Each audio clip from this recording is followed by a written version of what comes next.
2 கொரிந்தியர் 5ஆம் அதிகாரம். பூமிக்குரிய கூடாரமாகிய நம்முடைய வீடு அழிந்து போனாலும் தேவனால் கட்டப்பட்ட கை வேலையல்லாத நித்திய வீடு பரலோகத்திலே நமக்கு உண்டென்று அறிந்திருக்கிறோம். ஏனெனில் இந்த கூடாரத்திலே நாம் தவித்து நம்முடைய பரம வாசஸ்தலத்தை தரித்து கொள்ள மிகவும் வாஞ்சியுள்ளவர்களாய் இருக்கிறோம். தரித்து கொண்டவர்களானால் நிர்வாணிகளாய் காணப்பட மாட்டோம். இந்த கூடாரத்தில் இருக்கிற நாம் பாரம் சுமந்து தவிக்கிறோம். இந்த போர்வையை களைந்து போட வேண்டுமென்று விரும்பாமல் மரணமானது ஜீவனாலே விழுங்கப்படுவதற்காக போர்வை தரித்தவர்களாய் இருக்க வேண்டுமென்று விரும்புகிறோம். இதற்கு நம்மை ஆயத்தப்படுத்துகிறவர் தேவனே. ஆவி என்னும் அச்சாரத்தை நமக்கு தந்தவரும் அவரே. நாம் தரிசித்து நடவாமல் விசுவாசித்து நடக்கிறோம்.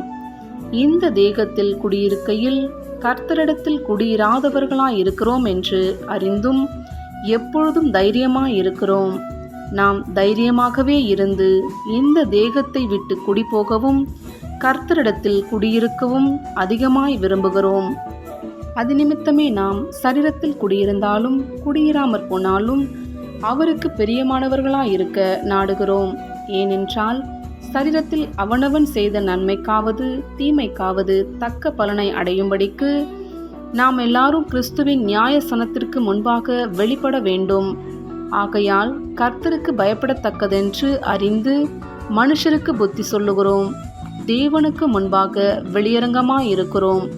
உங்கள் மனசாட்சிக்கும் வெளியரங்கமாயிருக்கிறோம் என்று நம்புகிறேன்.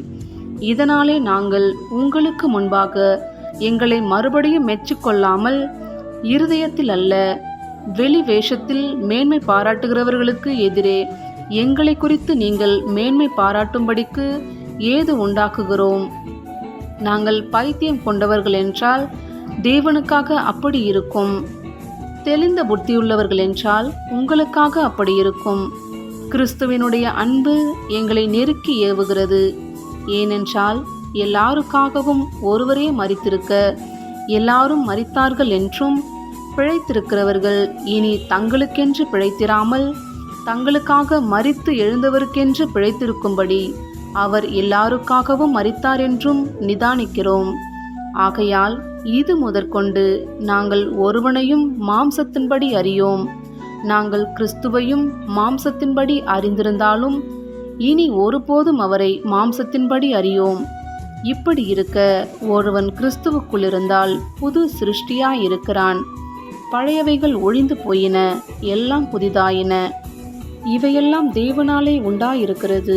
அவர் இயேசு கிறிஸ்துவை கொண்டு நம்மை தம்மோடு ஒப்புரவாக்கி ஒப்புரவாக்குதலின் ஊழியத்தை எங்களுக்கு ஒப்பு கொடுத்தார். அதென்னவெனில், தேவன் உலகத்தாருடைய பாவங்களை எண்ணாமல் கிறிஸ்துவுக்குள் அவர்களை தமக்கு ஒப்புரவாக்கி ஒப்புரவாக்குதலின் உபதேசத்தை எங்களிடத்தில் ஒப்புவித்தார். ஆனபடியினாலே தேவனானவர் எங்களை கொண்டு புத்தி சொல்லுகிறது போல நாங்கள் கிறிஸ்துவுக்காக ஸ்தானாபதிகளாயிருந்து தேவனோடே ஒப்புரவாகுங்கள் என்று கிறிஸ்துவின் நிமித்தம் உங்களை வேண்டிக் கொள்ளுகிறோம். நாம் அவருக்குள் தேவனுடைய நீதியாகும்படிக்கு பாவம் அறியாத அவரை நமக்காக பாவமாக்கினார்.